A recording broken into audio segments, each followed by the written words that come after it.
Bonjour à tous. Alors, nous voici ensemble pour aller explorer un petit peu l'énergie qui arrive vers vous et qui pourrait, on l'espère, vous permettre de redémarrer quelque chose au niveau sentimental.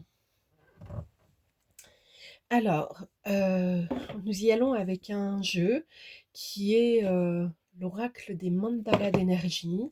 Donc, c'est le moment d'être aussi en visuel. Peut-être, parce que là, ce jeu-là, si vous ne le regardez pas quand je présente la carte, ça a moins d'intérêt pour se connecter.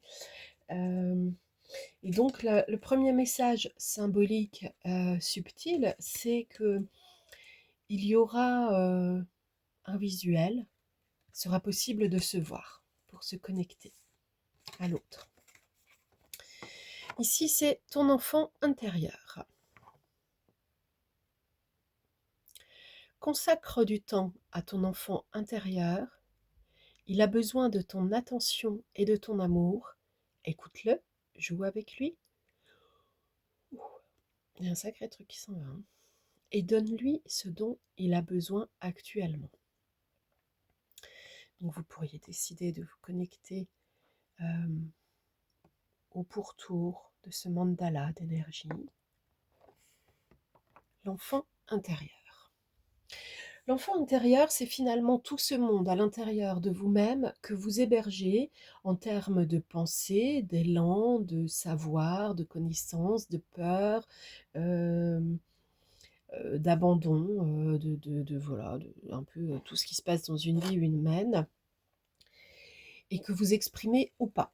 Alors, si vous l'exprimez, c'est plus évident de se trouver en connaissance de soi et d'améliorer les choses. Si vous ne l'exprimez pas, évidemment, tout ce qui est enfermé est inconnu.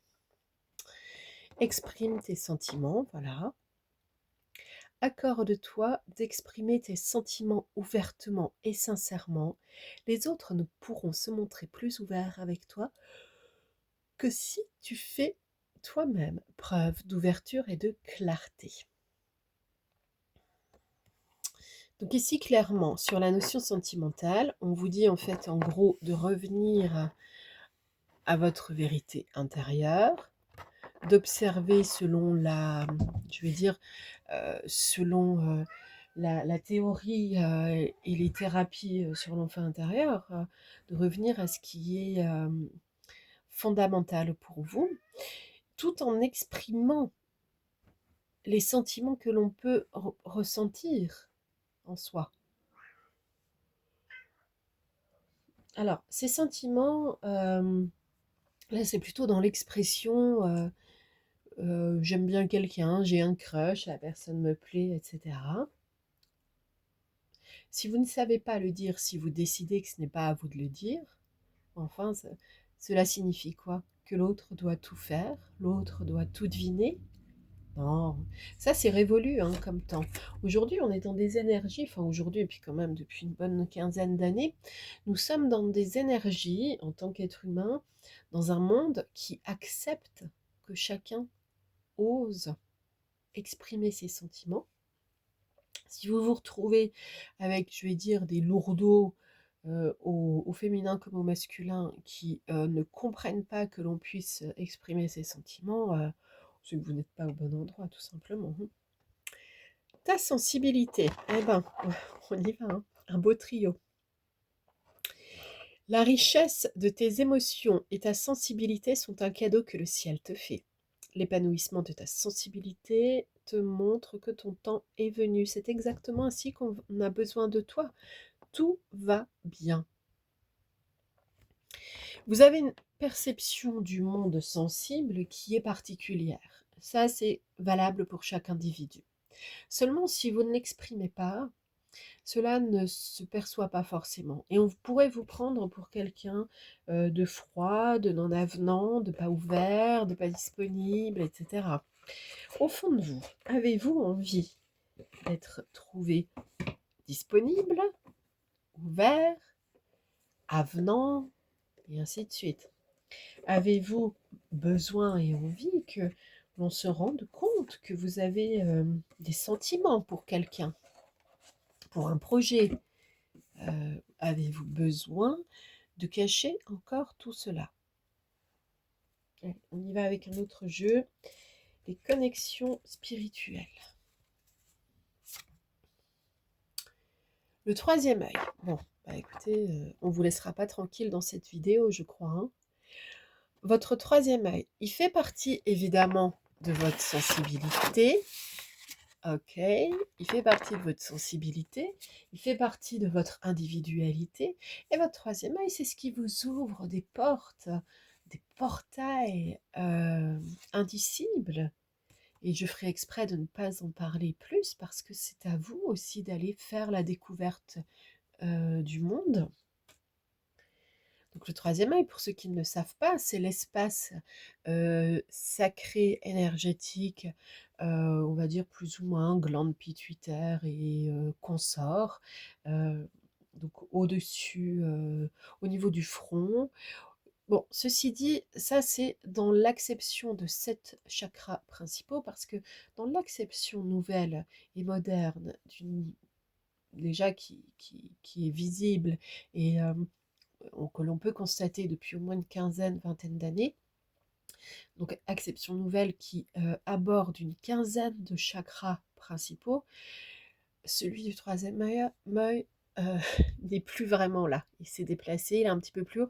Ceci dit, on a toujours un espace sacré énergétique important ici.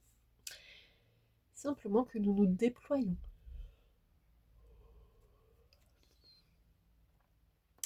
Ici, posez vos limites. Bon, posez vos limites, ok. Vous pourriez pour certains avoir un problème de sensibilité qui devienne ultra sensible, hypersensible, qui soit étiqueté comme ça, sans savoir dire non, sans savoir poser ses limites. Là, on vous demande carrément de savoir le faire. Le bout en train. Le bout en train, c'est la personne un peu clownesque, un peu joyeuse, un peu aventureuse, qui sait mettre de nouvelles choses en place aussi pour amuser la galerie. Cependant, on pourrait avoir envie d'amuser la galerie pour faire diversion. Faites attention à cela. Pour quelle raison avez-vous envie et besoin d'amuser la galerie? Ou avez-vous ayant fermé ce côté bout en train? On récolte ce que l'on sème. Bon, celle-là, elle est arrivée à l'envers. Il n'en reste pas moins vrai que l'on récolte ce que l'on sème. Cependant, je dirais que là, justement, vous ne récoltez pas. Et vous avez peut-être la sensation de récolter autre chose que ce que vous avez semé. En vous disant, bah, il y a 3 jours, franchement, j'ai fait un stage de yoga, on a libéré tel chakra, ça devait libérer ma vie, et là, je récolte un accident léger de voiture. Alors ça, c'est la crise de guérison, par exemple. Si on ne vous explique pas en plus que quand vous pratiquez des libérations émotionnelles, il y a des crises de guérison, effectivement, vous pourriez être bien surpris.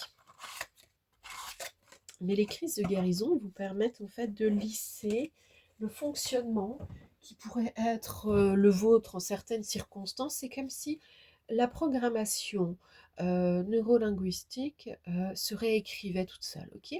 Bon, là, on reste quand même globalement sur une idée de fonctionnement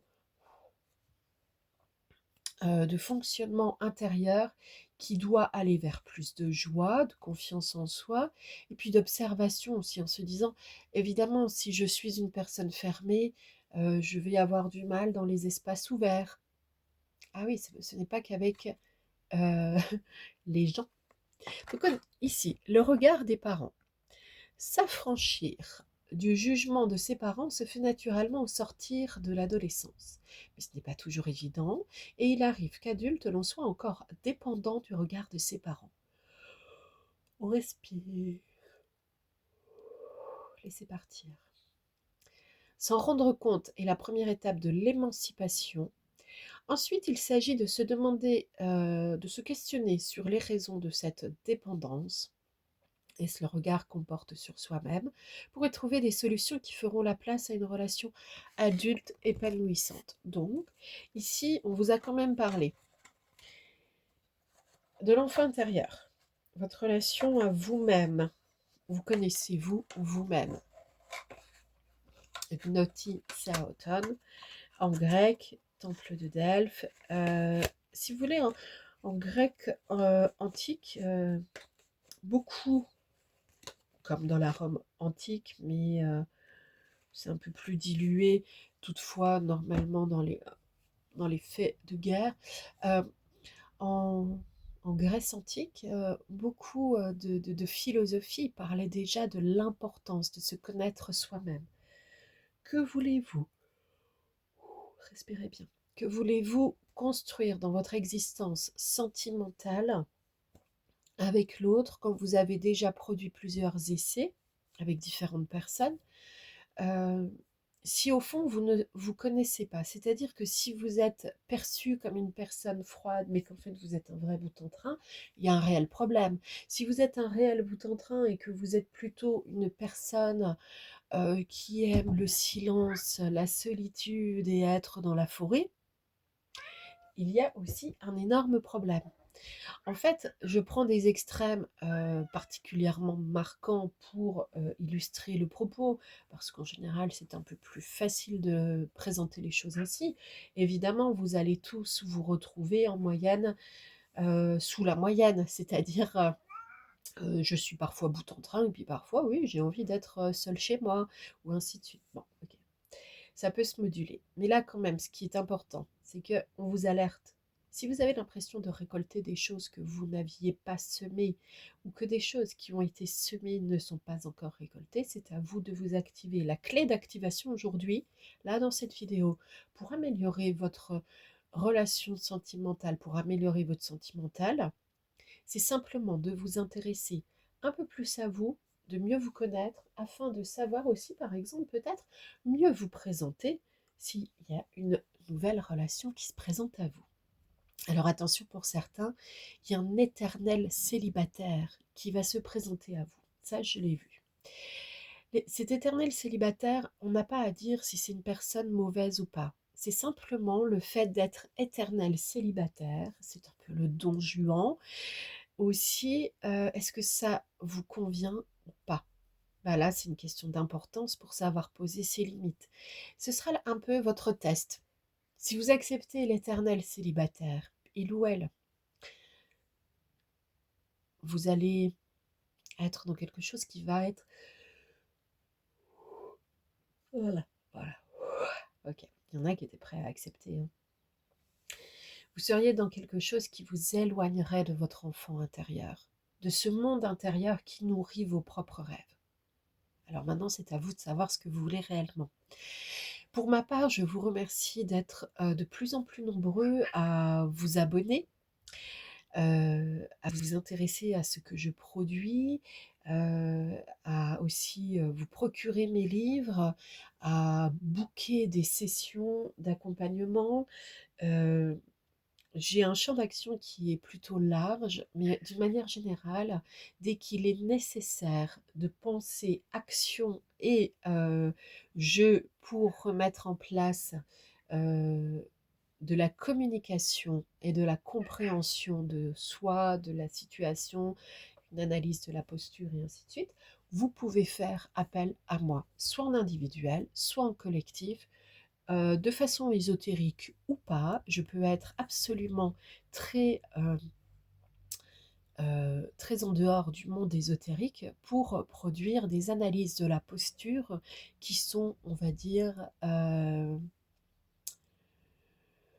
qui sont peut-être un peu plus lissées dans le choix de certains mots, mais qui contiennent en réalité toute la spiritualité de votre être. À bientôt.